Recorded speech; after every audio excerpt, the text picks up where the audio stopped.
This video is being recorded in May of 2023.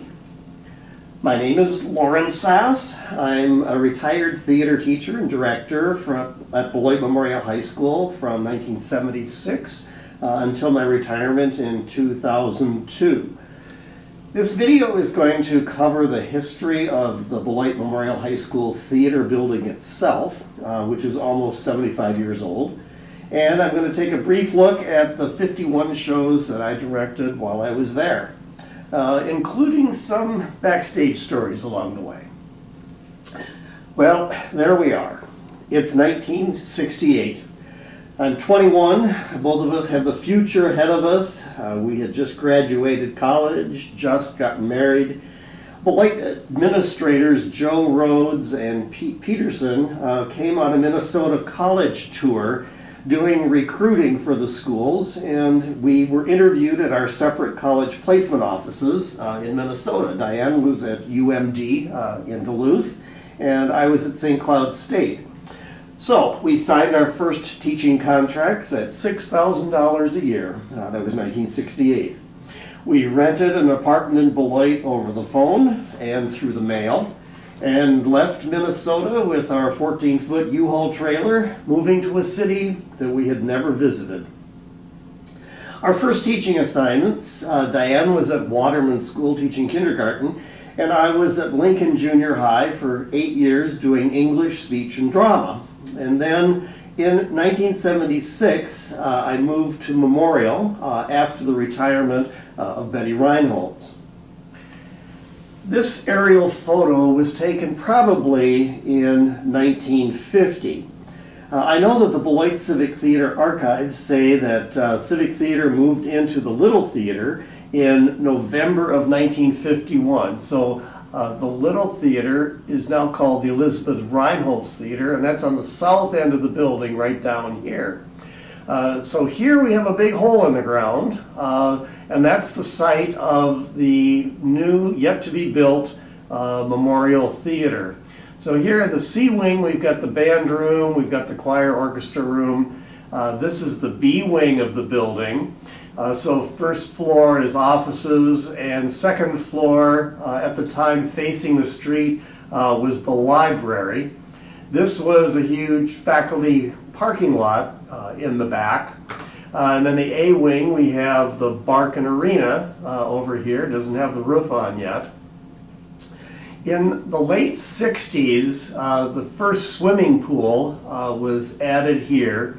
And then in the 96 renovation, a field house, a huge gymnasium was added right in here.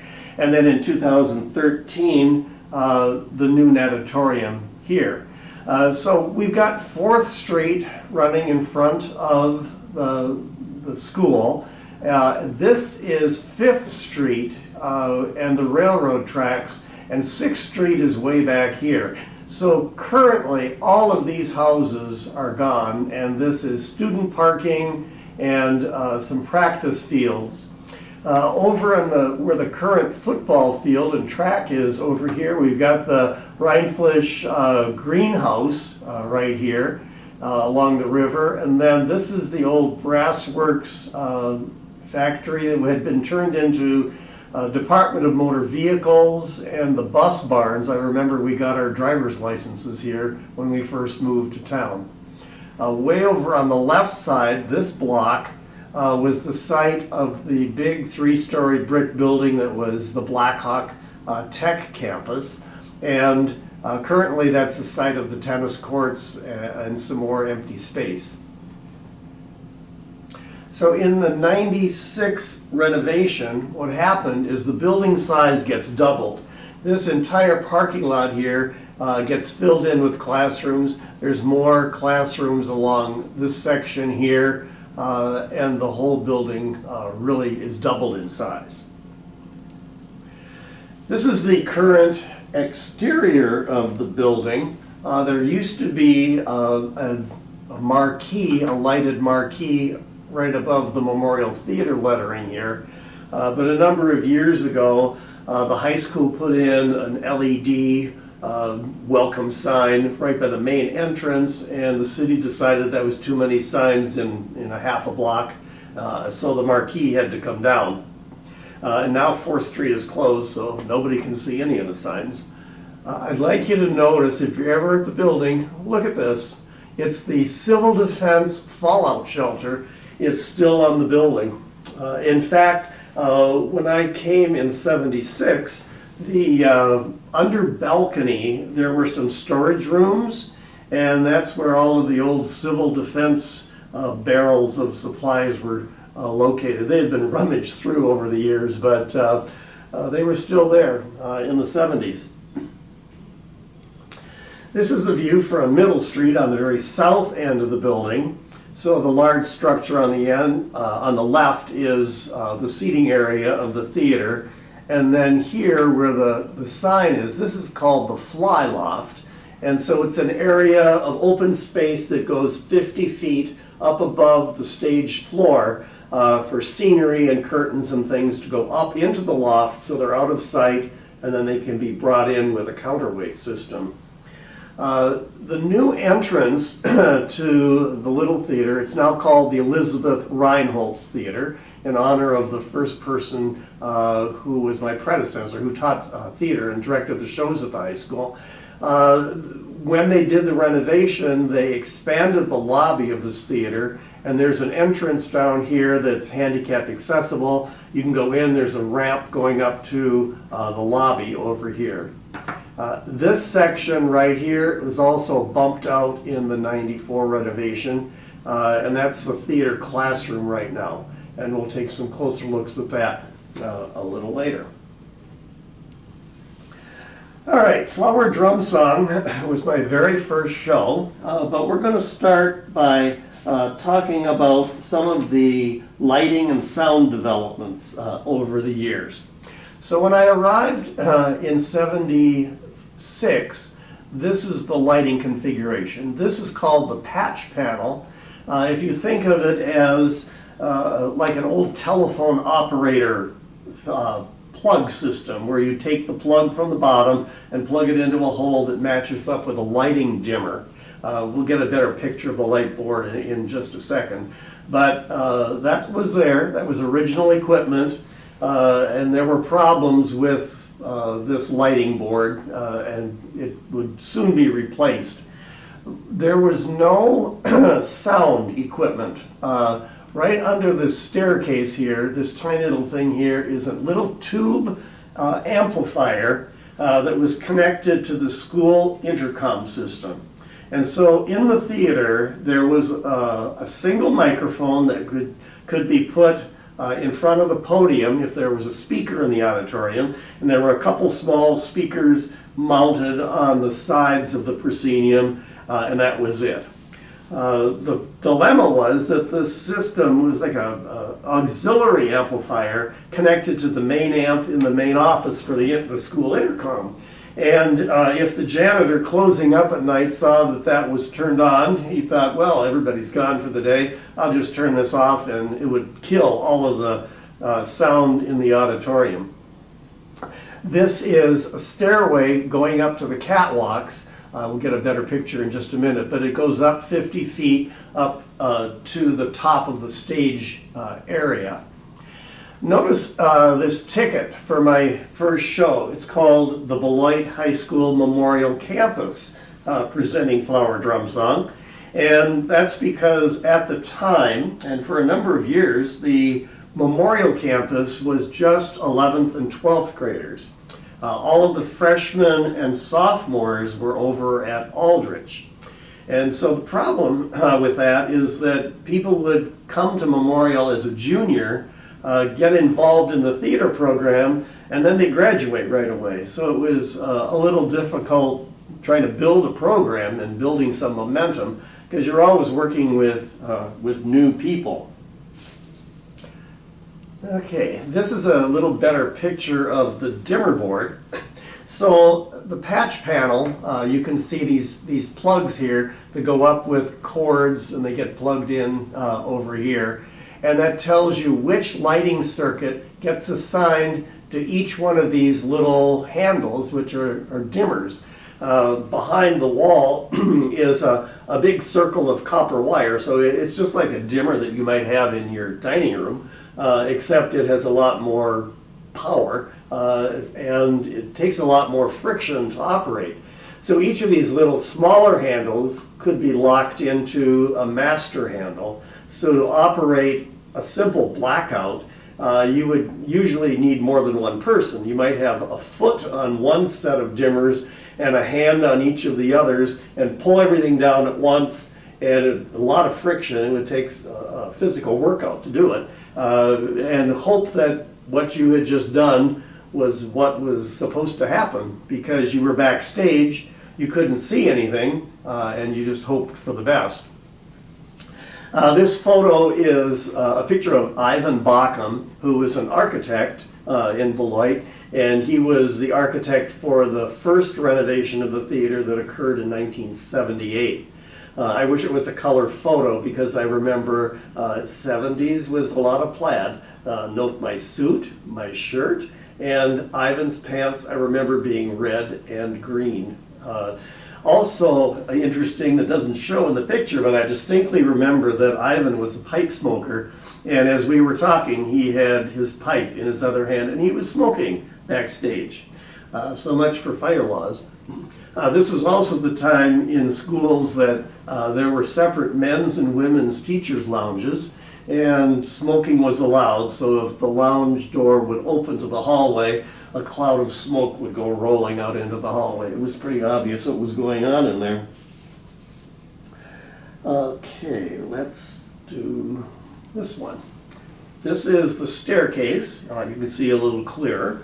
So in 1978, the patch panel was replaced with these electronic dimmers here, and the patch panel was right here behind this ladder. Instead of pulling a cord with a plug, you would pull out a little slider on the patch panel for a circuit, and you would slide it along a bar and pop it into place to assign it to a specific dimmer. The dilemma was that the dimmer fan to cool all of that electronic stuff was right on stage, and so for 20 years we were fighting the noise backstage from those dimmers.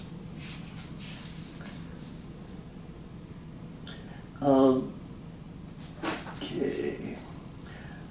Here we have a picture of the top of the balcony. So in '78, they moved the controls for lighting and sound up to the top of the balcony. Now, if you're ever in the theater and you look at the back wall of the balcony, you see that the wall is curved. It's for acoustics. And the front of the building on the exterior is flat, obviously. And so what we've got are two sort of triangular shaped rooms on each corner. And so we popped a door into the wall and also a small window that could be removed. And so you've got your lighting and sound person behind that tiny little window at the very tip top of the balcony. So if you were going to change the lights or turn on the sound, you had to run up the stairs all the way to the top of the balcony, and then every time you changed it, if you were the only person doing it, up you'd go and back down. Got a lot of exercise doing that. You also could get into the booth by going up the stairs on stage, up the grid stairs, and then walking across the catwalks above the auditorium ceiling, and then going down a ladder in the back of that little booth back there. But the advantage was we got the light person and the sound person out where they could actually see what was going on. So that was a huge improvement. So this is inside the booth. This is the soundboard, our first soundboard where we actually had microphones that we could put on the stage. Because prior to this time, none of the actors were mic'd. The only mic was if there was a speaker at a podium. So at the top here, we've got our reel-to-reel tape recorder that we used for sound effects and pre-show music and that sort of thing. You would literally splice the tape with a little piece of colored tape that would mark the beginning of a cue, and then fast forward the reel to the right spot, press play, and then the sound effect or music would go.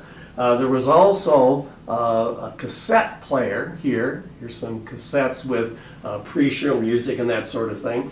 But that was the sound control.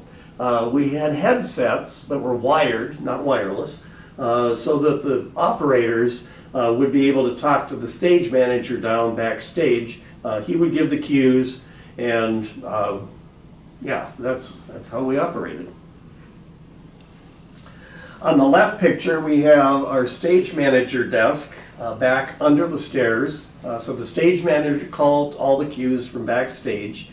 The headsets were wired, and so you couldn't go anywhere. I mean, you were locked into your position. On the right-hand side is a picture of our 3-scene preset light board. So the way that worked is that there were 48 lighting channels, and they would go numbered, 1 through 48 across the bottom. And there were identical sliders in the first or second bank and the third bank up here. So let's say for the first scene in the show, you wanted 3 different spotlights to come up together on dimmer number 1. Well, you would patch those 3 lights, circuits together into dimmer number 1, so when you brought up slider number 1, all 3 would come up together. So the light board operator would be adjusting all 48 dimmers manually for whatever the scene was, and then when that scene was live and actually operating, they would go to the next cue, manually set the bank of 48 dimmers, and then using these crossfader handles right here, at the end of one scene, you could take one scene down, bring the next one up, or you could do a crossfade where it would go from one faded into the next. This was a huge leap forward in technology for us, and it gave us a lot of flexibility with the way we could control our lights. Backstage, you still have the problem of not being able to see. So we mounted a camera on the front of the balcony rail and wired it back to a little monitor backstage so the stage manager could see what was going on. Because a lot of times there was a wall of a set in place and you couldn't see what you were doing. And so the stage manager needs to know, for example, if an actor walks over to a table lamp and reaches for the switch, he's not really turning on the light board operator is. So he would hold the switch until the stage manager saw that he was touching it, give the cue to the light board operator to turn on the lamp, and then the actor could release his hand. You also, as a stage manager, you were in charge usually of ringing like telephone ringers. And so if the phone was ringing and an actor picked up the phone, the stage manager needed to know, okay, stop pushing the button. Don't ring it after the phone handle is up. In '94, the lighting and sound controls were moved down to the back of the main floor. So that saved a whole lot of steps and running up and down. And you could actually see better. The rooms, there was a sound room and a light room. And we didn't get a new light board, it's the same light board, but we did have our trusty Apple IIe computer, and we thought we had just gone into nirvana. So on the old 5 1/4 inch floppy disk, we could program cues. We would be able to let the computer know, okay, at this time we want these lights to fade up at this speed for that amount of time. And all you had to do as a light board operator, once it was all set up, is just push the fade button, and the sign back here in the corner says, "May the fade key always work," because it wasn't infallible. You still had the ability to use the manual board if you were doing a simple show, but it really was nice to be able to use the computer. On Broadway, computerized lighting didn't come into being until the late 70s, because the first show to use computers to operate lights was the musical A Chorus Line on Broadway. And so in the 70s and early 80s, a whole lot of technology is changing. This is the sound room, and our sound mixer is increased in size. And This was a hard time because there's so much technology that I had to learn about that hadn't existed when I was going to college. And so I was a member of two different organizations. One was called USITT, United States Institute for Theater Technology, and then the ATA, American Theater Association. And both of these organizations would have conventions or weekend workshops, mostly in Chicago. We would go in for a day or for the weekend and take workshops learning about this new technology. This was also a time where the school district thought it was worthwhile to actually send staff members on conventions and workshop training. So I did have a chance to go to a week-long convention in San Francisco and also in New York for lighting and technology. I know in New York I was lucky to sit in on a session where Stephen Sondheim was being interviewed. In Chicago, when the Phantom of the Opera tour came to town for the first time, USITT held backstage tours for its members. And so we got to putz around on all the nooks and crannies backstage of the Phantom of the Opera set and also the set for Ragtime. So this is what the stage or the theater looked like in 1994 when the renovation was complete. Originally, the wall, it was a very beige theater. It had wooden seats, and they got replaced with these nice upholstered seats. So the seating originally, balcony and main floor total, was 1,468. And now with the new seating, we were down to 1,159. Notice that the booth at the back of the main floor center, that took up about 3 rows of seats we lost with those 2 rooms.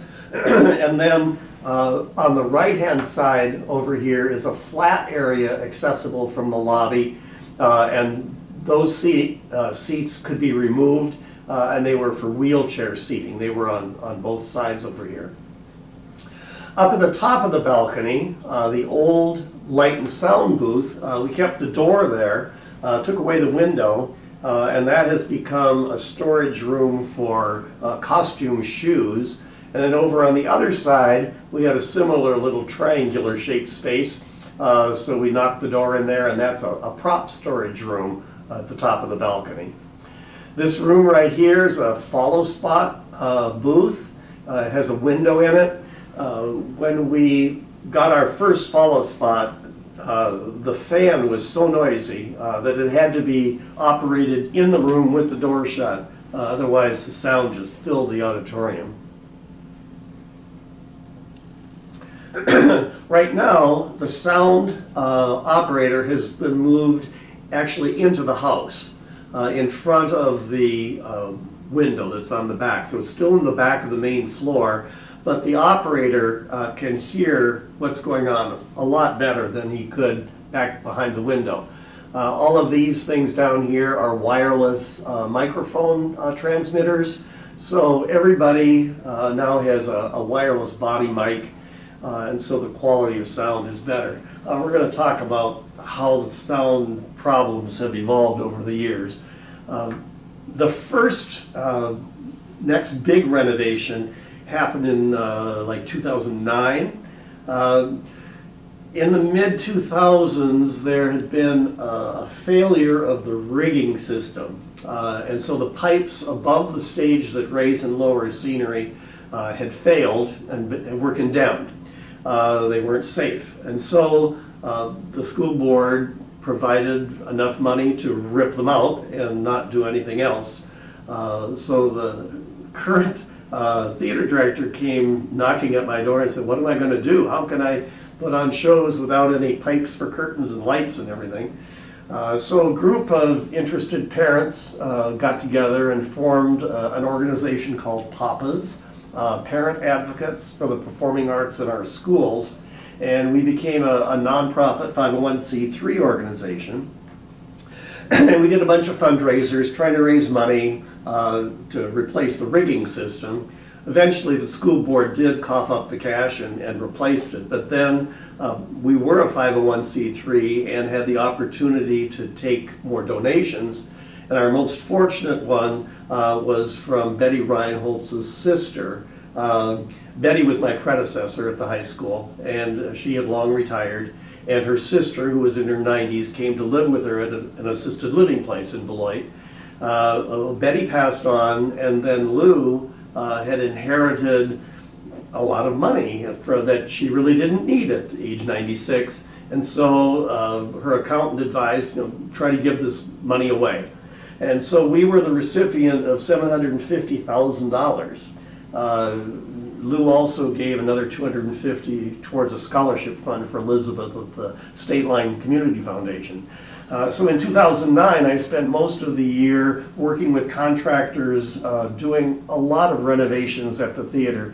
We did a lot of lighting changes, sound system, dimmer systems changed. We expanded a door leading to the hallway so the grand piano could actually fit through the door. A whole list of things that's on the Papa's website. So that was the first big push forward into the modern world. In 2016, there was another renovation, and the stage floor had really gotten beat up, and it was in pretty bad shape, so that got replaced. There was $1.5 million grant from a foundation that was closing, and so that provided a huge part of this renovation. And then there was also donation from Alliant Energy, which allowed for air conditioning in the theater for the first time. So all those years, the theater was a very warm space, especially in the spring when you're trying to do a musical.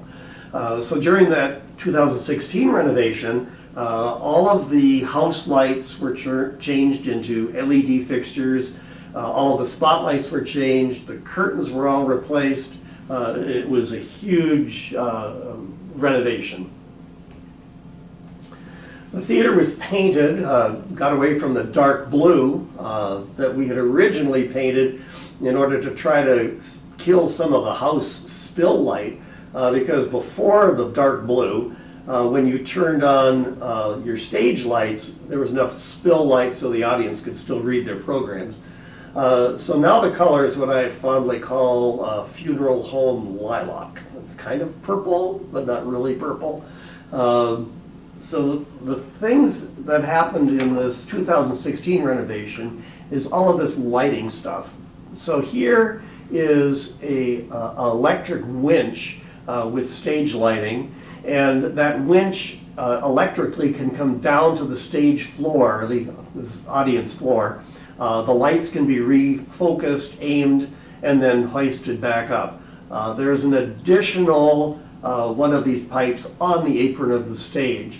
So prior to this, in order to focus your stage lights, when I first came to the theater, this right here, these little holes, there's one here, and on the other side, were slots in the ceiling that each had 4 stage spotlights in them. So there were a total of 12 lights, and that was it for front of house lighting. In '78, we cut 3 more holes in, and so now we were up to 24 lights out front. But it just really wasn't enough to adequately light the stage with anything more than just a general wash. Here's what the auditorium looks like now from the balcony. And in that same renovation, see, here's that other lighting pipe above the stage. And then there were additional lights put here. These are curved acoustic panels to try to reshape the sound. There's some up here. And then this is a rough plaster that was installed as a diffusion, but then they painted it, and that killed half the effectiveness. So we've been struggling with sound issues forever. The stage was extended, and we'll look at a construction photo of that, but the stage used to end right about here, 3 feet in front of the proscenium. And so this whole area here is now covering the orchestra pit, which has been deepened. So here's a ramp that you could walk down and get into the basement orchestra pit. So this is a net, it's a safety net to keep people on the stage from falling down this rather steep hole here. This is the lobby, and what we've done for each show is take 3 photographs and frame them and mount them in the lobby. So there's 3 pictures for every show since 1976 out in the lobby. And it goes up the stairways on both sides. The alumni often find it amusing to find themselves on the Wall of Fame up in the lobby. It makes for an interesting display. All right, back to 1976. We've still got the wooden seats. Here I am studying my script. And the stage used to end about 3 feet in front of the proscenium arch. And then it dropped down about 5 feet into an open orchestra pit, which was, the floor was probably 1.5 feet or so below the first row of seats. The problem was that for a musical, if you've got your orchestra playing in an open pit, all of the sound goes up, it hits the curved ceiling above them and fills the auditorium nicely, but the poor actors are stuck back behind the curtain, behind the proscenium arch, and trying to project over all of that sound. This is a backstage shot of a rehearsal of Annie, but I wanted to use this picture because it shows what the backstage walls looked like.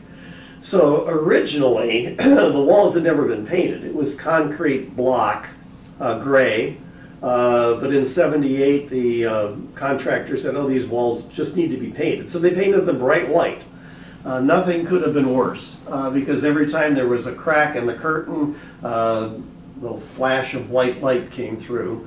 So over a number of years, we surreptitiously painted them black. Nobody ever really noticed what we had done, but it was a whole lot better. We didn't ask permission, we just went ahead and did it. All right, here we have Sandy, our dog, from Annie. And I'm not sure how this began, but we needed a dog that was trained, who could be Annie's dog in the musical. And the superintendent at the time was Mike Walls. And so he offered to let us use his very happy dog, who was an amazing actor. So every day after school, I would send my stage manager over, pick up the dog from the Walls house, and the dog knew it was time. He was very happy to come and say hi to everybody in the cast. All right, earnest director. That would be importance of being earnest. We always did show shirts. And this is me sitting in my classroom. Notice the leftover turntable from my college days. So the classroom was across the hall from the theater, and it was great to have a classroom and then go over to the stage when I needed it. But the classroom eventually got added into the expansion of the choir orchestra room. So in the 96 renovation, the 2 rooms were combined and then also expanded out into the parking lot. So the choir and orchestra room is, like more than twice as big as it used to be. And then in 1980, the Aldrich 9th and 10th graders, no, it was just the 10th graders first. The 10th graders came over in 1980. And that added more teachers to the staff, so we needed more classrooms. So I volunteered to take my classroom and move to the stage where I taught my English and theater classes. And here is my new home. So we have the stage manager cart doubling as my teacher desk. I've got an overhead projector, which is my only means of audio-visual. I had a folding projection screen, and that was it. The classroom students sat at folding cafeteria tables, And so every day I would have to take the tables, roll them up, take them out into the hallway so that we could have rehearsal, or if there was a concert or anything else happening on the stage. All of this stuff was on wheels. It all had to go in the hallway. What I would also do is these doors right here are double doors that lead into a hallway that's access to the Little Theater stage, and so stuff could roll in there if there wasn't a Civic Theater set going on at the time. And this is our prop cabinet, and originally all of the posters from my early shows were stapled to the doors of the prop cabinet. So that was teaching on the stage. If there was something, like if the set for the show coming up filled the stage, I would be teaching in the front rows of the auditorium or in the front rows of the Little Theater next door. When the renovation of 94, 96 happened, the architects added this room adjacent to the current scene shop off the stage. And it was designed as a storage room, but as the walls went up, I started thinking, this would make a mighty fine classroom, and I wouldn't have to take my stuff up and down every night and dust everything off in the morning after set construction. So I moved in, put some tables back there. The posters now were framed and mounted on the wall. These mirrors originally were homemade makeup mirrors that we had down in the basement. The basement of the theater has two dressing rooms, the guy's room, the doll's room, very 50s. And then there was a room called the green room that we used for makeup and getting ready for the show. Well, for many years the makeup room was also used as the in-school suspension room, and the little derelict students had great fun playing with the makeup mirrors, so we ended up having to take them down every day. So moving them back to this classroom and hanging them permanently was a great improvement. The only problem with this classroom is it was like teaching in a bathtub. It was echoey, terrible. And the heater right here was the only source of heat, and so most of the time we froze to death. It was a very noisy univent, and so I hung a brass bar coming down from the on-off switch so I could reach up to the bar, turn it off for a moment while I had to talk, and then turn it back on while they were working independently. Not ideal, but it still was a big improvement. I still have a projection screen for my overhead. There were no smart TVs or any of that sort of thing at this point. This is what the room looks like now. Univent is gone. There are air conditioning and heating units in the room, and so it's a whole lot better. We also put in different makeup mirrors that are a little better. The posters have been arranged chronologically now, so my shows are kind of this half, the first 26 years, and Greg Wallendahl, who's the current director, has done all of these shows so far. When we hired Greg, when I retired, there was a running joke that, Betty Reinholtz had been here for 26 years, and I had done 26 years, and so we told Greg, well, this is not a it's not a 2-year contract, it's a 26-year contract. Well, he's well on his way to, and he will exceed those numbers. When the renovation happened in '94, my backstage crew decided it was pretty funny to put under construction on the marquee. So the theater was actually closed for 1 year. We did Bye Bye Birdie in the spring of '93, and immediately after that show closed, the construction people moved in, and so there was no fall show that year, and then we reopened with West Side Story in the fall of '94. So it was a big, big renovation. This is what the front of the theater looked like.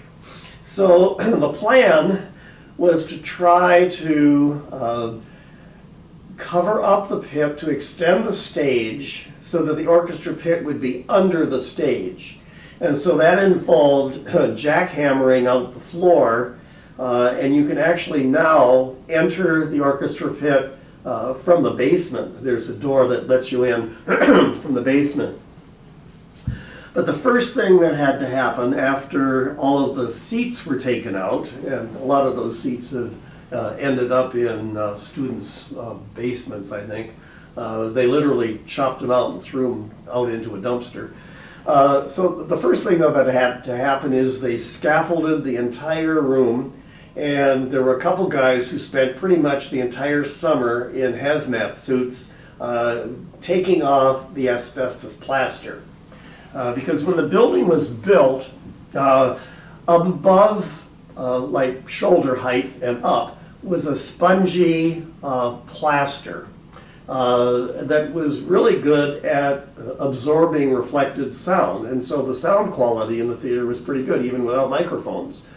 But they discovered that it was loaded with asbestos, and so that all had to come out. And they scraped away and did all of that for several months. And then they painted it the dark blue color, but it was all hard surfaces, and so the sound problem had not been solved. Here we have seats all gone, stage extension is in, and they're starting to spray the blue paint. Right before the renovation, that's a Bye Bye Birdie poster on the wall. So I know this is 93, and we have our very high-tech cordless phone there.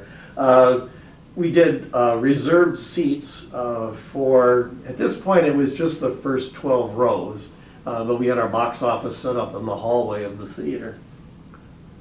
This is what the stage looked like during the renovation. They built a plywood wall so they could be jackhammering and doing all that stuff out in the auditorium. And we tried to continue working on the stage, ducking under 2x4 supports with my class for a while, but the noise was ridiculous, and yeah, it was terrible. So once they got the seats out of the little theater, because they replaced those seats as well, then we rolled the tables into the little theater. We nailed some 2x4s to the floor to keep the tables from rolling downhill. And I had class in the little theater auditorium area for about a year. So the other thing I'd like to show you is we put in the front of the stage, this area right here was a plug that you could remove so that some of the sound from the pit could go out live and not be completely mic'd. And then you'd pop in a wooden piece that would fill in this hole. That's no longer used, but it gives you an idea of what this stage extension was like. It really took it right out to the audience. Along the way, I never did it myself. I had some great help. Early days, on the left-hand side, we've got Cheryl LeCarey, who was the choir director for many years. Mary Mowers came over. She was an English teacher who came over when the Aldrich sophomores came over in 1980, and she was choreographer for shows up until I retired. Denny King was the band director for many years. Eventually he moved on, and John Condon took over as the band person. And here we have Cassie Kruger, who started out as a pit pianist, rehearsal pianist, and eventually became choral director and conductor for the show. Jeff Richards and Eric Strickler were my two main builder boys. Eric loved to overbuild. There was never a shaky wall or a wiggly door in a set built by Eric Strickler. What a great friend. Dee Fisher was our makeup volunteer. She came to see a show when her daughter was in a show and said, "Oh, the sets were great, the acting was great, makeup was terrible, let me help." And she did for 20 years. And now she helps with Civic Theater. Here we've got Diane, Dee, and myself. Diane was in charge of costumes. So originally, when we built costumes, we would have volunteers coming in on weekends or evenings. We'd have to take the cafeteria tables out into the hallway, haul out the costume fabric, the sewing machines, get all set up, and at the end of the night, put it all away. It was terrible. And so during the renovation, I didn't do a fall play because I didn't have a theater. And so that's the year, in '93, when we sold our old house and bought our new house. And the basement at our new house became the costume shop. So now we had the ability to keep everything out in the open and shut the door at the end of the evening. I'm wearing a tuxedo, just like in this picture, because every year Bill Reynolds, who is at Courtesy Formal Wear over by Wright School, would loan me a tuxedo in exchange for an ad in the program. It was always right before prom, and so he got an ad and I got a tux. I'm also wearing a cast, which brings me into the stories about injuries. I think this was an incident with a ladder, as I recall. I got hurt a few times. I remember the worst was during the first version of Annie. I was painting Miss Hannigan's office, texturing it with my hands because that works better than brushes. And so my hands are full of brown paint, and I want to see what the audience effect is, what it looks like from a distance. So I go out in the seats, and I'm backing up the aisle, and I trip, and I hit the armrest of a chair, which breaks my front rib. It hurt, and so I get myself up onto the stage, and I'm collapsed onto one of the orphan beds going into shock, and the ambulance hauls me away. I think that was the same year that I broke another rib walking into a hasp of a padlock behind a black curtain. I was heading for some coffee at my usual breakneck speed and popped a rib. It made opening night hugs very painful. This is closing show, Joseph. The cast gift was my very own special Amazing Technicolor Dreamcoat. But some of the people in the cast had put together this coat that has the names of all 51 shows, each individual letter cut out. And I know one of the gals said, "Mr. Sass, why did you ever do How to Succeed in Business without really trying too many letters?" But it was a lovely gift. Sometimes things don't go well at rehearsal. I remember this photo was taken during Oliver. And then I was always the last person out the door, one always cleaning up, making sure all the doors were locked. Many, many long, long days at the theater. This is our basement, how it looked for many years. I think this was King and I, costumes hanging everywhere. We had multiple tables set up down there, 4 sewing machines, a serger, and Diane's little army would come in and they would be sewing away all night long. They had a book that they had a page for each actor with all the costume pieces needed, and a great pleasure writing the word "done" on a page. Many times we'd have to make multiples of costumes. These were nightclub costumes for the girls in Guys and Dolls. And then everybody would come to our house for their fittings. For the costume, and that worked really well. Diane never forgets to remind me about all of the laundry that had to be done after a show. I think the worst was Music Man with its 48 people in the cast. She said that there were like 36 or 38 loads of wash for that show. So let's run through the 51 shows, starting with Flower Drum Song. 1976. I've taught for 8 years over at Lincoln Junior High. Betty Reinholtz retires, and they're looking for somebody to step in.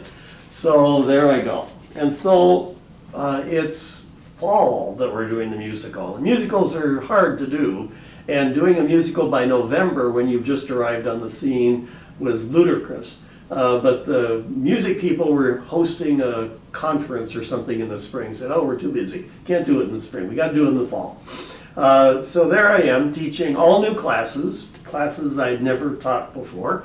rehearsing a show, directing a show after school, going back and building sets at night. I'm 30 years old. I've got a 3-year-old and a 3-month-old at home. That was a very, very long, hard year. That's all I can say about that.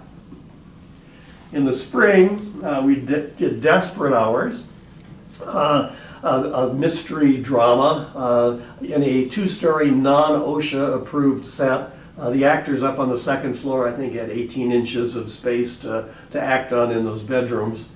Our neighbors thought we were moving because when I got to the high school, there wasn't much stuff. Not any furniture, hardly any tools. Costumes were in a terrible disarray. And so my living room appeared on more than one set. This is Royal Family, November of '77. And, oh, this is the color of the auditorium. Okay, down here. This blood red, kidney bean red color was on the lower half of the walls in the theater, and then the top was that oatmeal colored mushy acoustic plaster. When I first came to Beloit in 1968, we had our first teacher convocation in the big auditorium. I had to just stop in my tracks because Memorial's Theater is an exact clone of my college theater at St. Cloud, Minnesota. Exactly the same. Color on the walls was the same. The ropes for the fly loft were on the other side of the stage in St. Cloud, but it was pretty freaky walking into that auditorium thinking, whoa, have I graduated or not? In spring of '78, we were doing our first renovation in the auditorium, and so we had to do our musical in the little theater.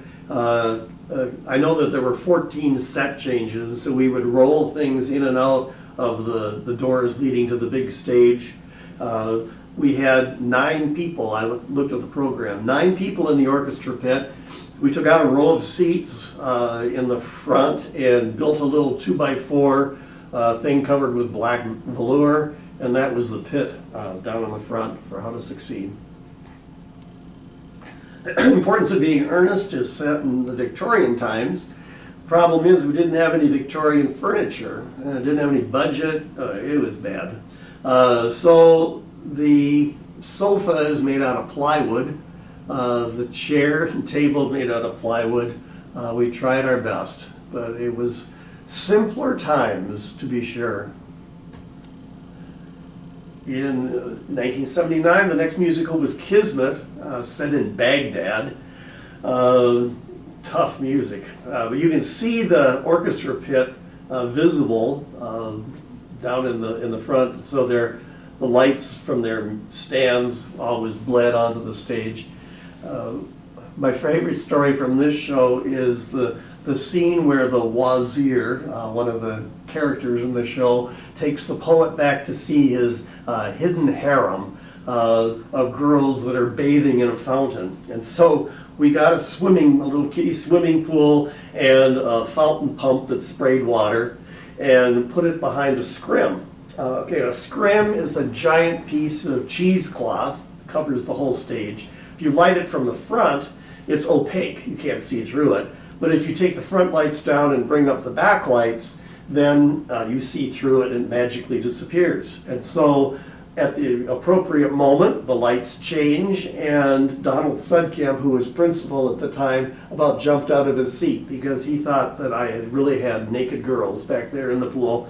I had just put them in flesh-colored body stockings, and behind the fuzzy scrim, if you wanted to believe they were naked, they were naked. You can't take it with you. Here we have an example of how clever you can be to have the stage manager see what's going on. You've got a picture here that looks like a painting, but it's really a piece of scrim that's been painted with pastels. So the stage manager's on the back side of that wall looking through the painting to see what's going on.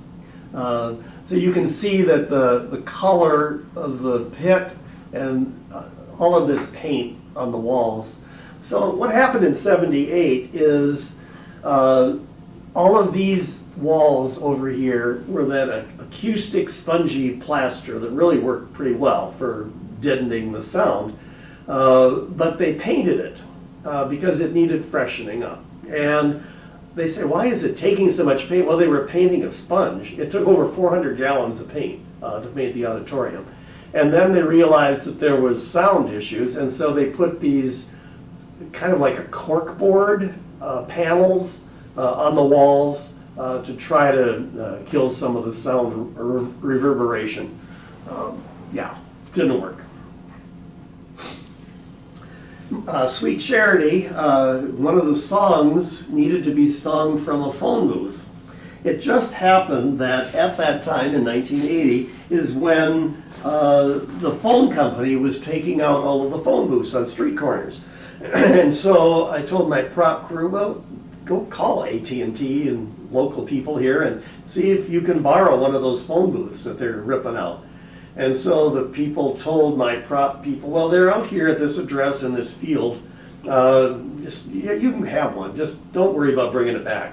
So that phone booth is still around. It's in our storage shed right now, but it stayed backstage for many years, and it appeared in many productions.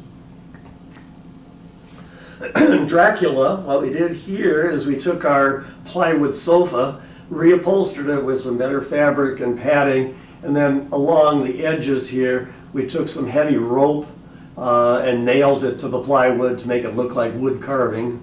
It looked a little better. It still was pretty weak. This painting appeared in Royal Family a few years earlier, but it had orange back here, so we just touched it up with that burgundy color, and it fit the decor a little better.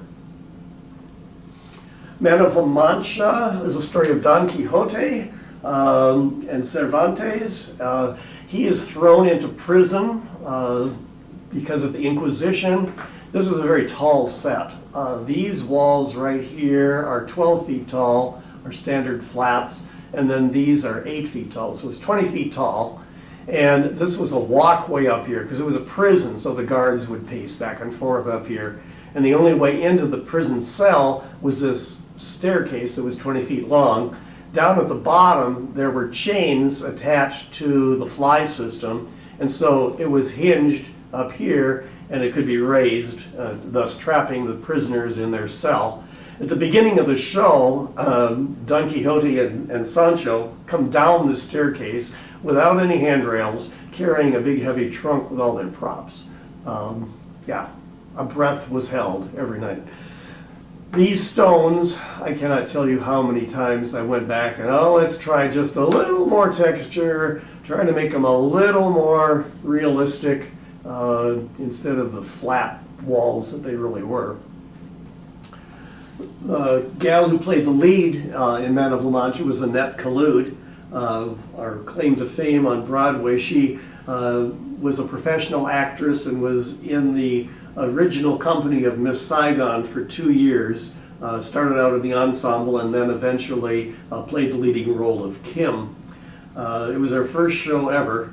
She was very shy, and playing the part of the prostitute was a bit of a stretch. In fact, this must have been taken during dress rehearsal because that blouse was always kept creeping up around her neck, and so we just sewed it to the leather bodice, to the vest thing, and kept it a little bit of cleavage showing, and Dee helped by adding a little painted cleavage to make it a little more realistic. Fall of '81, we did a play called The Mad Woman of Chillon. Every year we would paint a sign on a piece of plywood that would be mounted out in the front of the school advertising the show. And so here we have the infamous Sassmobile, the 1972 Oldsmobile Vista Cruiser that was parked outside the stage door for many, many years. We decided, well, let's be part of the homecoming parade. So let's take the sign and strap it to the top of the luggage rack and have people hanging out the back, hanging on for their dear life. We thought it was a good idea. It was a bit of a crazy show, a bit too philosophical for our audience. The storyline is there's a rich woman in Paris who wants to get rid of all of the evil people, evil men, and so she sends them down into the sewers of Paris. yeah, it seemed like a good idea at the time. My Fair Lady, we built this huge 16-foot by 12-foot rolling platform wagon for Henry Higgins Library. It weighed a ton, and we had a whole bunch of football player types on crew to pull the thing upstage when it wasn't needed and push it downstage when that scene was needed. The sofa is still there. Tom Jones was set in the 1700s. We rented these costumes. We built this little settee and chair. And it all was going well until the costumes arrived. And the girls realized that they didn't fit because in that period of time, they wore farthingales. It's like a hoop skirt that's flat in the front and flat in the back. So you got like really extended hip pads on. And so they had trouble sitting on that little settee. Music Man, huge cast, April of '83. That false proscenium we painted, it's just a piece of masonite that's painted to look like it's three-dimensional lattice. Yeah, big cast. And my first use of nepotism. Here we've got Jeffrey, my son, who is in 3rd grade at the time.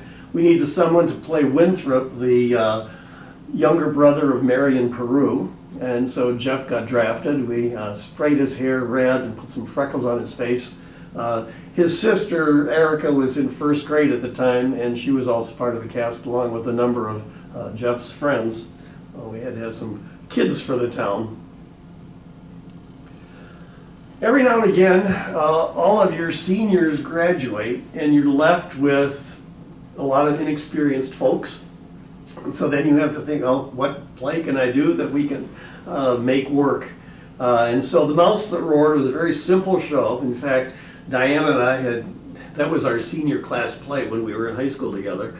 So I thought, okay, that one is not very challenging. It's not going to win any Pulitzer Prize, but it was kind of a cute show. The storyline is the little European country attacks the United States with bows and arrows and wins. Annie in April of '84. This is the time where Tom Ames, who here in the center, is playing Daddy Warbucks. And I told Tom, you know, Daddy Warbucks is always blonde or always bald, and so we asked him if he'd be willing to shave his head.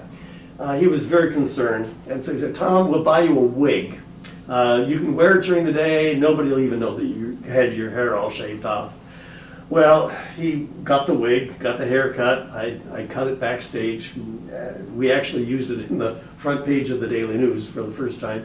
And he wore the wig to class, and one day in the middle of class, he just rips the wig off and causes great hysteria in the classroom. And he says, "Too hot. I can't stand this thing." So off went the wig, and he never wore it again. The other funny story about Annie the first time around is that Annie has this red wig, and the backdrop that Oliver Warbucks' mansion was painted green. And Diane had made a costume for Annie that was also the exact same color of green. So at the first dress rehearsal, Annie comes and makes her entrance, and all you saw was a little red head going across the backdrop. So Diane and I had a conversation. I said, "Is it easier for me to repaint the backdrop or for you to make a new dress?" I won. Our town, November of '84, most of the time when this show is done, it's done on a bare stage with 2 stepladders and some chairs. Well, Eric Strickler and I couldn't stand the thought of not having a set. And so this is what we built and used the different levels. At this time, we had figured out that if we could hang a black curtain on that beige paint, it would be a little less light spilling down into the orchestra pit. So that helped. This gives you a really good picture of what these side cork walls looked like. And then they got damaged by people going up and down the stairs. So then they put some gold carpeting on the stairs here on the side. Yeah, 1984. Hello, hello, Dolly. Behind Dolly is the same kiddie pool that we used for Kismet with the water. So the restaurant, Harmonia Gardens, had a fountain and a curved staircase that was on the upstage wall that stayed there all night. The story about this one, though, is the tuxedos. The year before we did this show, Bill Reynolds over at Courtesy Formal Wear over by Wright School called and said, "Loren, I've got all these tuxedos I got to get rid of. Would you like some?" And I thought he meant maybe 50 tuxedos. Well, it was 900 tuxedos. So any of you who got married in the 70s know what I'm talking about. They were baby blue with dark blue velvet lapels, or mint green. Yeah, there were a bunch of these white ones. There were some brown ones. So we took all of the tuxedos. I couldn't say no. Then I thought, what am I going to do with them? I don't have storage space. So we realized that we could put them above the auditorium ceiling in the catwalks because there was enough headroom that you could walk up there. So we got the okay from the fire department and hung all of the tuxedos. It took like forever to get them organized and hanging up there. There were also like 300 pairs of sort of high-heeled men's plastic tuxedo shoes, lots of shirts and bow ties and suspenders. Yeah, they were there for years. For this show, though, we took the white ones, put red lapels on, red cummerbunds, and a stripe down the side. Yeah, it worked. Life with Father is a play about a family where all of the characters are redheaded, and so we were dyeing a lot of heads with dye in that show. But I remember this patterned wallpaper. I made a stencil out of masonite and then hand sponged every single one of those patterns on the wall. Note we have a real Victorian sofa at this point. We had just gotten it and hastily covered it with some fabric. Later on it gets reupholstered correctly. Also note the floor. For every show we painted the floor to make it look like carpeting. The first time I did Joseph in '86, we put the orchestra pit, kind of a combo, up on the back of the stage and built a sloped ramp covering the orchestra pit. We wanted to try to figure out a way to get the audience and actor closer together because row one to the beginning of the stage was like this chasm. And so we built this temporary sloped platform over the existing orchestra pit. And then at the end of the show, of course, we had to take it down. My sister Eileen, a little more nepotism, Jeff and Erica again, and even the family dog. So this show was set in a basement apartment, and people would walk by looking into the apartment. There was the phone booth is up there, there's a garbage can, and so there were a couple scenes where the kids keep walking and running back and forth. And so they were in a show so the dad could actually see them. Once Upon a Mattress, April '87, the lyrics call for 20 mattresses. So of course we didn't get 20 mattresses, we got 20 pieces of 1x4 that we covered with padding and fabric to make it look like 20 mattresses. Notice the bricks, the stones on the back wall. We'll come back to that a little later. Fall of '87, I decided to do 3 one-act plays instead of a full-length show. I wanted to try to involve more students. So we built a platform out over the pit with some stairs and levels, and then the set was wall units that were covered with pleated muslin. So it was a very generic background with different entrances that you could come and go. But it worked for the 3 different time periods that were in the 3 different shows. Oliver, again, nepotism, more kids in the show. Jeff and Erica were orphans.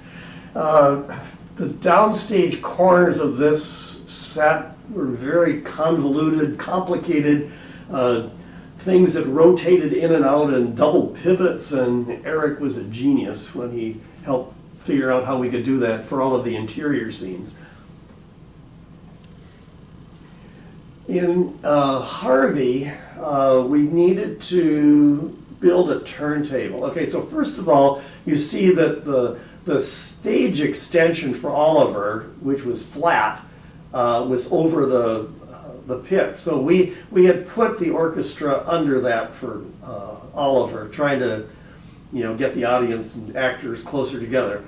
But Harvey is about a guy who has a 6-foot invisible rabbit, and what happens in the script is that the scene changes back and forth from the Dowd living room to the psychiatrist's office, back and forth and back and forth. I thought we're going to spend all night moving furniture and bringing props in, and so the only logical thing was to build this 28-foot diameter turntable that we could put the 2 sets on. So the first set, there's our newly upholstered sofa, was the Dowd living room. And then it was on a whole bunch of wheels, and you just turned it around, and you had the psychiatrist's office on the back side.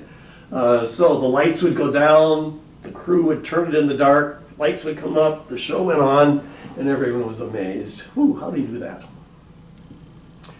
How to Succeed in Business version 2 on the big stage. I love the show and wanted to do it again. This scene takes place in the executive washroom.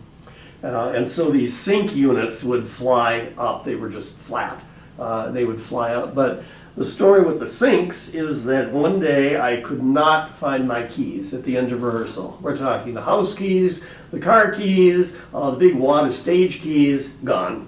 It was Friday night, couldn't find them. The whole weekend I'm stressed out, can't find the keys. We come to rehearsal on Monday to do this scene again. The sinks fly down from the fly loft, and guess where they are? Right on the sinks. 1989, one-act plays. Again, trying to involve more students by doing 3 separate shows. The only problem with that is that each show rehearsed on a different day, and the cast never really bonded with each other because they didn't see each other until Tech Week. Pirates of Penzance, Gilbert and Sullivan operetta. The little platform thing, these were on wheels, and it doesn't show up in the picture, but they were kind of Kirby-shaped step units. What we had to do, though, because the girls in the show were wearing these big floofy hoop skirt, not quite hoop skirts, but big full skirts. So we had to calculate how many square feet each girl takes in order to have a platform that's big enough for the whole crowd to be on. The other fun thing about this show is that this railing is a new addition, and it came from a small church in northern Minnesota where my father was pastor, and they were renovating the church, and the communion rail was going to get thrown away. And I said, it goes in the back of the station wagon. And it appeared in many shows. This is another scene from the same show, but here you can see how we solved the problem of the pit being covered. So this temporary pit cover, which really was pretty permanent, had a wooden slot, a fill-in that would go in that hole during most of the year, and then when we did the musical, we would take that little opening out so that the sound from the pit could come out, reducing the amount of sound so that it wasn't fighting the actors so much. If you were in the main floor, you didn't see that hole, and you assumed the actors were just on a stage. But if you were in the balcony, this is what you saw. And you saw actors, dancing and going around this hole wondering, oh my gosh, are they going to fall in? Nobody ever did. If you were a pit musician, however, these were your working conditions. And if you were a violinist, you had to make sure that you were sitting in just the right spot so that your bow didn't hit a supporting 2x4. Designed for Murder in 1990.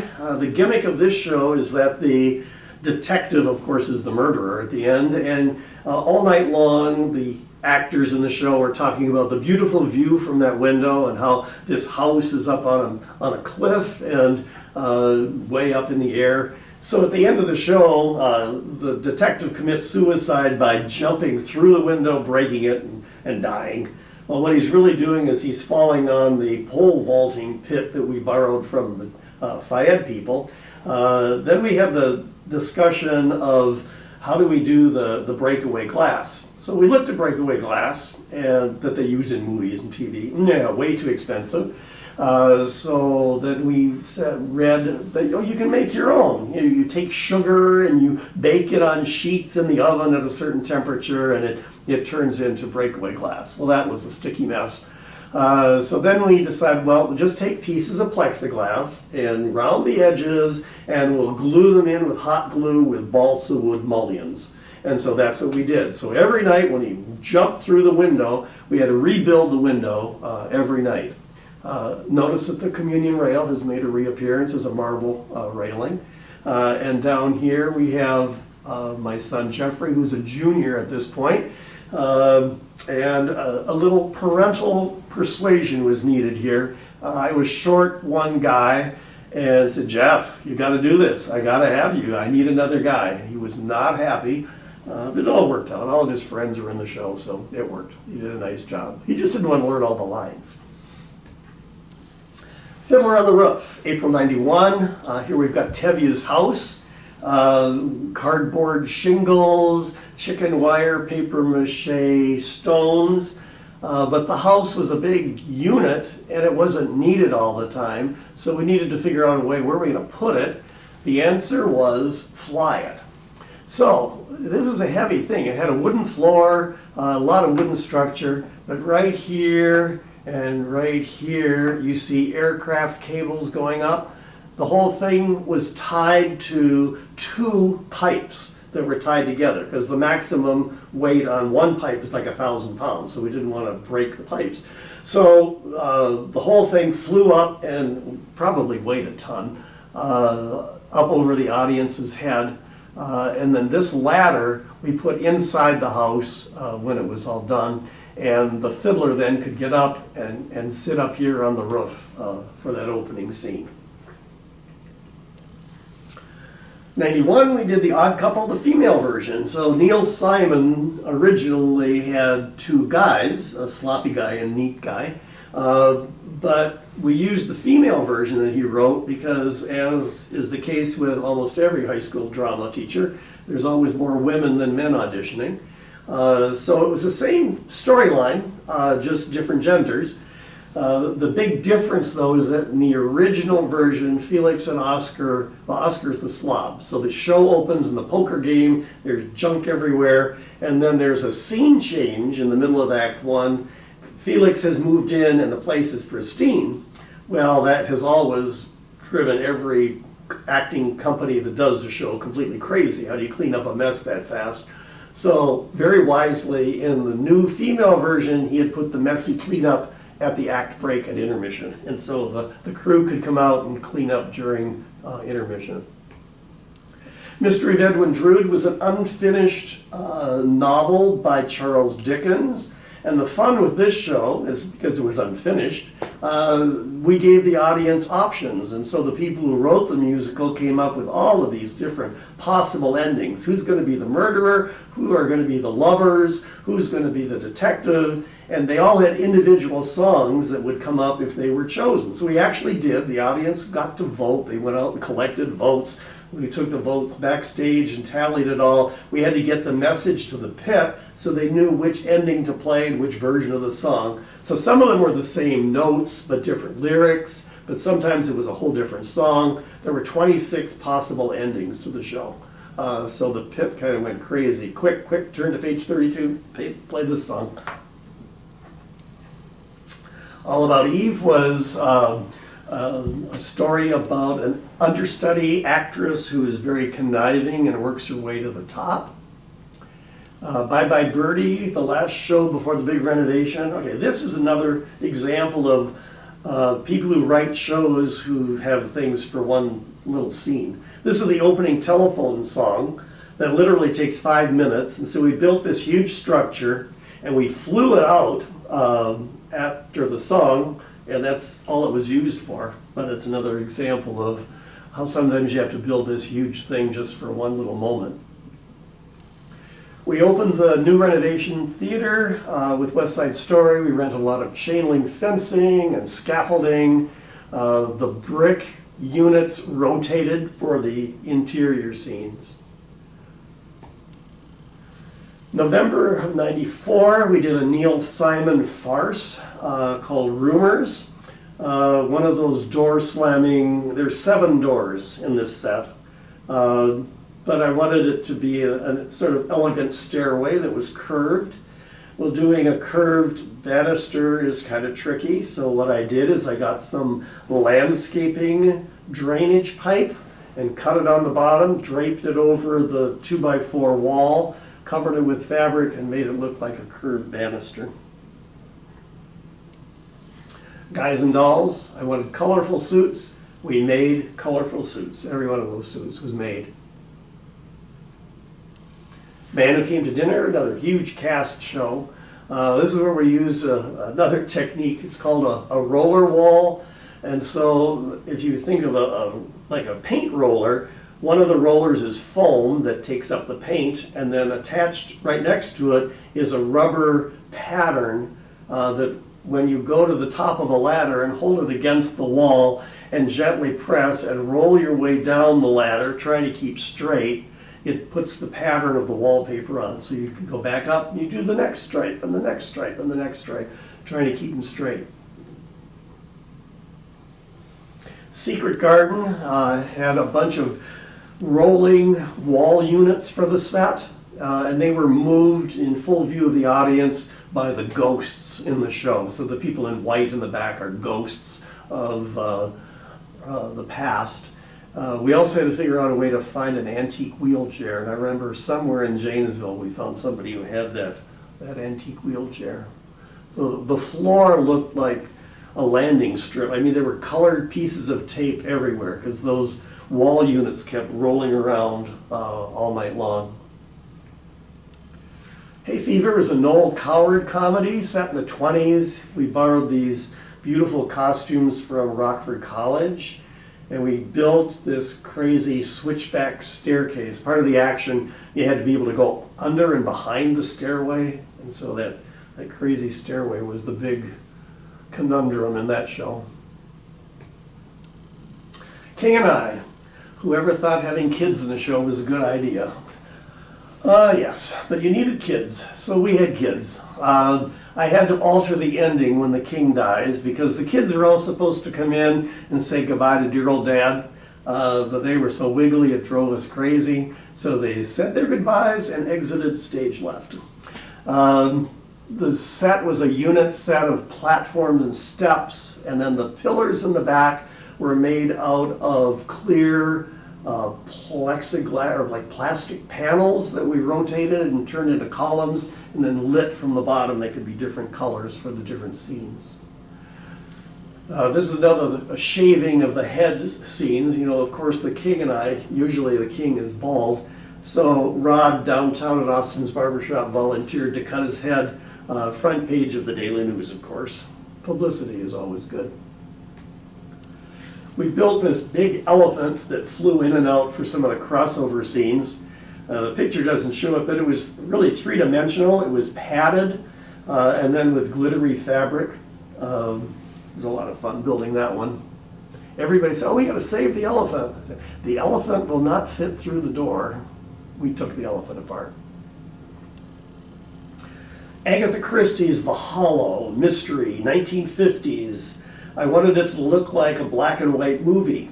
And so the set, the costumes, the furniture, everything had to be black and white and gray. So in the bookcase on the left, the prop crew went to the library up at the school and checked out every book that had a black and white cover. They served food, sandwiches. I made them cut off the crusts of the bread because it was brown. Into the Woods, we made trees that were like see-through, kind of like really huge hole, I think it's a landscape burlap, big holes in it, so we made the trees. And then we needed a cow, Milky White the cow. And I didn't want to build the cow, so I said somewhere there's a theater that's done this show that kept their cow. And so we did a search, and there was a college in Iowa. Eric and I did a road trip. It was Dubuque or Davenport, I can't remember, but some little college had done Into the Woods, and so we rented Milky White and then took them back at the end.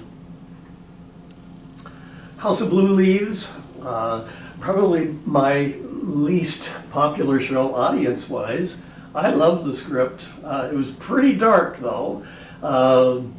Comic, but very dark comedy. The main character, husband, strangles his mentally ill wife at the end of the show.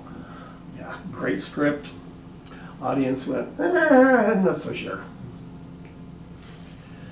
Lightened it up a bit with Pajama Game. So here we get to use the trees again because the trees were still hanging up in the fly loft. So for the picnic scene, all we had to do was fly in the trees. Gentlemen Prefer Blondes. There's the communion rail again. This one had 3 different sets. Things rotated. All those set pieces were on wheels. It was a ship's deck on one side and an apartment on the other. I did Annie, round number 2 in 2000. And the gimmick here for the Christmas scene is I wanted it to be in full view of the audience, just like magic. And so all of the wreaths were hung on wires connected to a pipe. They came down and landed magically right in the right spot. All of the banister decorations also just came flying in, landed in the right spot at the right time. The Christmas tree came out of my basement and rolled through the French doors at the back wall. It's the first show that I sold out. It was all reserved seating. We only did 3 shows for the musicals and 2 performances for the fall shows. But all the seats were sold, so we opened up the final dress rehearsals to the audience. Mr. Hobbs Takes a Vacation was a seaside resort. This set got covered up and smaller sets were on the other half of the stage. Oklahoma. Okay, this one, I have a friend who owns a Victorian home on Bluff Street, and they were replacing a lot of the siding. And so I said, oh, can I come over and get some of your wood? And so Aunt Eller's house had real authentic Victorian siding. She had cardboard shingles, but a window upstairs that really worked. This was taken after the show backstage. So here are some of the corn stalks that were on rolling platforms. They were made out of green plastic tablecloths cut into leaf shapes. And then here's a hint of the Surrey. I talked the Beloit Historical Society into loaning me their authentic Surrey that was in the barn out at the Hanchett Bartlett Museum out in St. Lawrence. Fall play the last year was an English comedy called Bedroom Farce. 3 separate bedrooms, scenes happened simultaneously. They flip back and forth between the 3 bedrooms.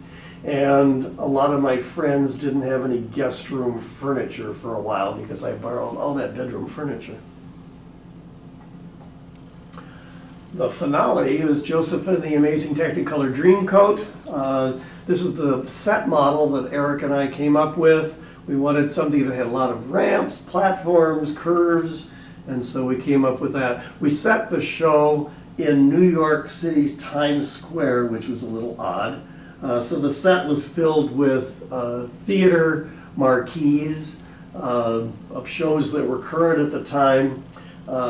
Joseph, when he came in from his on his chariot of gold, it was actually a golf cart with a yellow cab. It made it look like a yellow cab. Lots of costume changes in this show.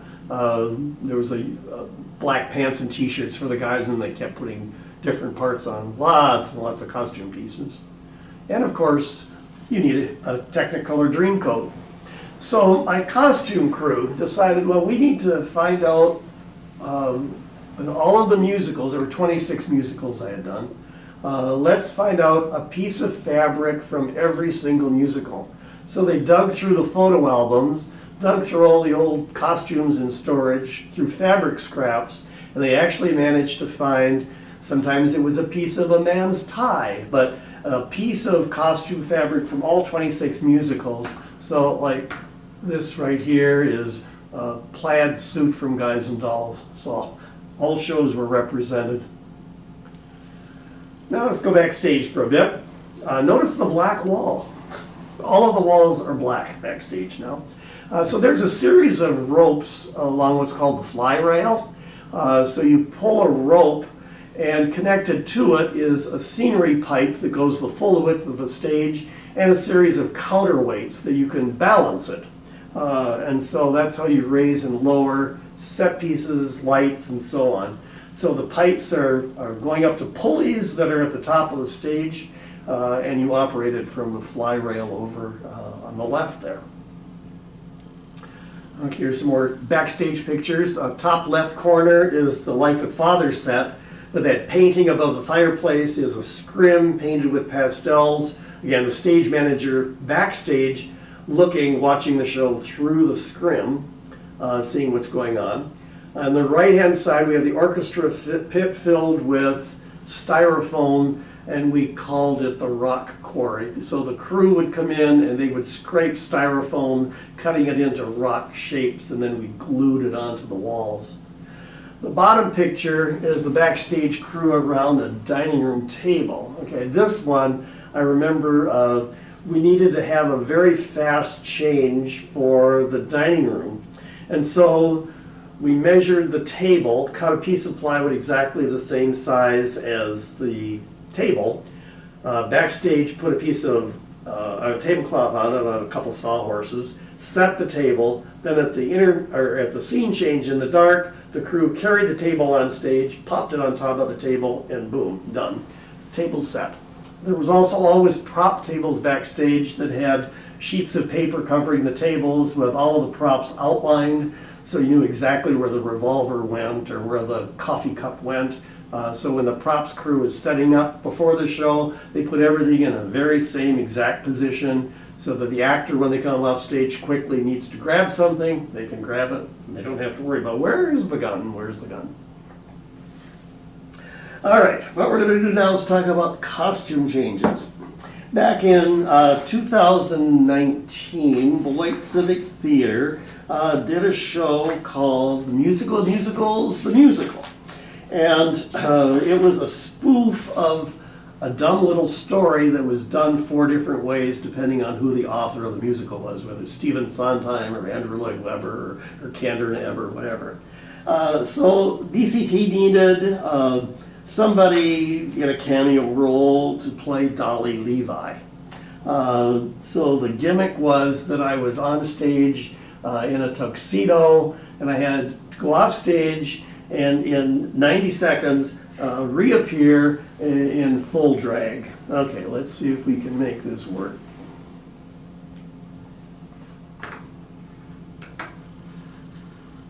Okay.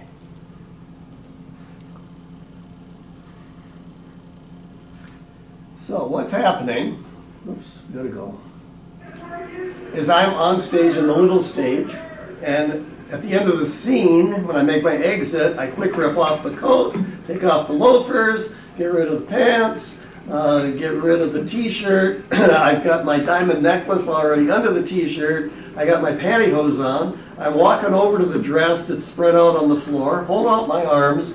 People pull the dress up. They zip it up in the back. As soon as it's zipped, I sit down and I stick out my feet so that somebody can put on my 2.5-inch heels. And I got 2 people trying to put on elbow-length red gloves at the same time. The diamond bracelets are sewn to the gloves, so that's already preset. We've got my wig, which is sewn to the feathered headgear. So that goes on. I got to make sure that that's really tight and sturdy because I'm going to be dancing and singing in just a minute. So makeup person is coming in with rouge, and pretty soon the lipstick will come. The other 2 gals just put on my clip-on diamond earrings, clearing up so that I don't trip on my way out the door. All right, lipstick is on. Somebody has thrown my feather boa over my shoulder.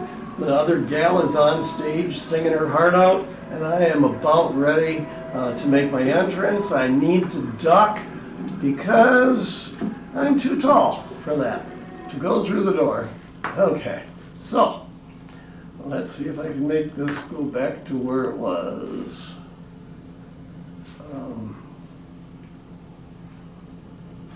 Okay, so here we have the finished product on stage as Dolly Levi in the musical of musicals, The Musical.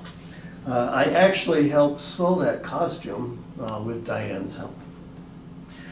So, there you go. 55 years later, there we are. It's been a great place to live and work, and we have met and worked with great people in this town over the years. It was a great place to raise our family. But as they say when a show closes in the theater, it's been a great run. Thanks, Beloit.